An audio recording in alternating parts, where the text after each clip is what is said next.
I'm ready to proceed, Mr. Presiding Officer. I'd like to start this discussion with a question that hopefully will allow our kababayans who are watching, listening, to understand the situation. Of course, I pose it also to the parties. If the government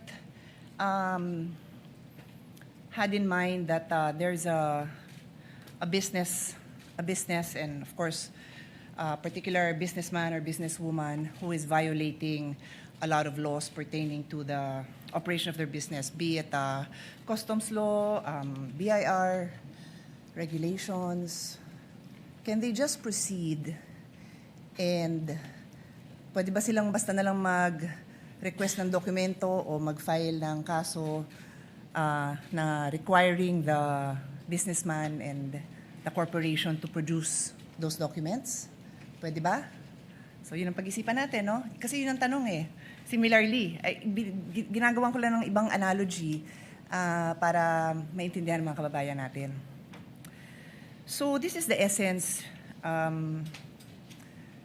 dear colleagues, parties, of the principle of due process. This is ingrained in our Constitution. Totoo po na may karapatan ang gobyerno at obligasyon ng gobyernong patakbuhin ng maayos ang gobyerno, but it is always with due respect to the rights of every individual Filipino. That is the right to life, liberty, and property. So bago mo sagasaan yung right to life, liberty, and property, siguraduhin mo lang na may basehan ka. Yun lang naman ang sabi. So of course, ako, gusto ko talaga na maayos ang patakbo ng gobyerno para if somebody's life is also in danger, then government has to step up and prevent somebody's liberty. Kasi nga, sinasagasaan niya yung life and liberty ng ibang tao. So it's a balance, no? I think we can all agree it's a balance. So I want to go straight into a landmark case and I will ask both parties for their legal opinions on it kasi it is a legal proceeding. Pero gawin nyo lang simple para hindi masyado complicated para sa mga nakikinig sa atin. So in the landmark case of Stonehill versus Diokno, 1967 pa po to, karamihan ng mga lawyers hindi pa pinapanganak. The importance of due process was highlighted and the Supreme Court discussed 2 points. General warrants are void. Sabi ng Supreme Court, a warrant must be issued on probable cause for one specific offense and must particularly describe the thing being seized. So kailangan particular ang description dun sa warrant. Warrants that leave it to the discretion of the officers serving them to decide what to seize or general warrants are outlawed by the Constitution because they place the sanctity of the home and privacy at the mercy of prosecutors. So sinabi dito na kailangan specific. Take note warrant ito ha. Supina naman ang pinag-uusapan natin. Alam ko po yun. Pero I'm pointing it out kasi ang magiging tanong ko later on is kung relevant ito sa kaso. Okay? The other principle that was established in Stonehill versus Diokno was the exclusionary rule. Evidence obtained through an unconstitutional search is inadmissible for any purpose in any proceeding. Ito po yung tinatawag na the fruit of the poison tree.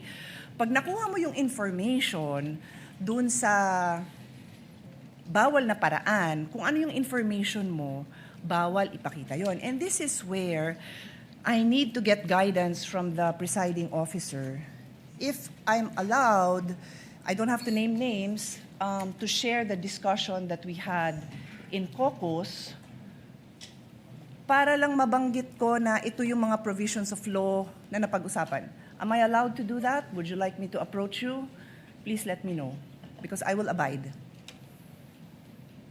Basically, because ang nangyari is we had our own discussion and I want to mention the provisions of law that we discussed. I don't have to mention names. The lady may proceed. Okay, thank you. So, tungkol dito sa exclusionary rule, ulitin ko, fruits of the poison tree, dun nga sa aming very open discussion, and I thank many of our colleagues who were I think we engaged in a fruitful discussion for some, not for all. I think yung iba talagang gustong makipag-debate at di-debate kasi gusto ko rin matuto, no? I think all of you will attest na I also wanted to learn from all of you kung anong perceptions nyo sa batas, kung ano din yung sinasabi ng mga abogado nyo. So dun sa fruits of the poison tree, sabi ko, kung yung pinanggalingan ng mga dokumento bawal na kunin ng basta-basta, then paano mo gagamitin? And meron kasing observation na lumabas na kasi yung documents na yon sa House. So nakita na ng publiko sa House. So sabi ko, pero if I will look at, and this is where I will pose the question to all of you, no? Medyo layered so pasensya na sa medyo complicated.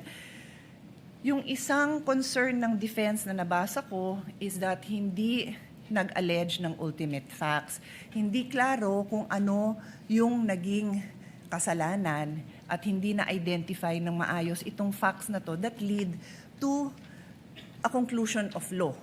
So, wala daw yun. Later on, I will ask both parties again to also clarify that. But the point is, kung walang basihan yung paglabas ng ebidensya na yon, it is the fruit of the poison tree, then you cannot use it. So yun yung importante dito kasi I'm sure nakita nyo no sa korte kahit sabihin nyo pong sa mga legal drama na na-throw out, the case is thrown out because na-violate ang due process. So that's the discussion I want to have. I want to hear both ha. Wala akong kinikilingan dito. I'm just explaining na yun yung argument ng defense na walang due process, kulang, at why prosecution would you say na nasusunod yung due process. And before I give the floor to the parties, yung sinabi kong kaso na Stonehill versus Diokno, very interestingly, involves the esteemed father of our colleague, Congressman Prosecutor Chel Diokno. In the case of Stonehill versus Diokno, the father of Congressman Diokno was the Secretary of Justice. And in this case, the government, through the Secretary and other prosecutors, suspected that Harry Stonehill and his associates and several corporations that they controlled were violating central bank laws, tariff and customs laws, Internal Revenue Code, and the Revised Penal Code. So nag-request sila ng issuance of search warrant. At ang gusto nilang tingnan is books of accounts, financial records, vouchers, receipts, ledgers, etc., and other documents showing all the business transactions. Stonehill and the other petitioners filed a petition for general warrants because they did not particularly describe the things to be seized. So, general pa pala yun. Books of accounts, financial records, receipts. General pa pala yun. And the Supreme Court ruled that indeed, general warrants are void. Warrants must be based on probable cause. Nasabi ko na yun, ano? And then the case also adopted the exclusionary rule, holding that evidence seized under an unconstitutional warrant is inadmissible. So, I now pose my questions. Applicable po ba ang kaso na ito, Stonehill versus Diokno, as far as the prosecution is concerned, and then also for the defense, applicable? Take note, I've read most of the pleadings, well, all of the pleadings, mahahaba sila. I kind of know your answer, but sa dami, I like to hear it again, and I think, of course, karamihan ng kababayan natin did not read it. So explain natin sa kanila, because this is a landmark case. Kung ikaw ay law student na magbabar, ito yung mga kasong titingnan mo. So malay mo, matanong yan sa bar. So nakatulong man lang tayo dun sa mga bar students na maliwanagan sila. Baka mamaya trick question to. Is it applicable or not? That is my question. I will sit down, and then I will come back for my next. Thank you. Thank you, Your Honor. If I may be recognized.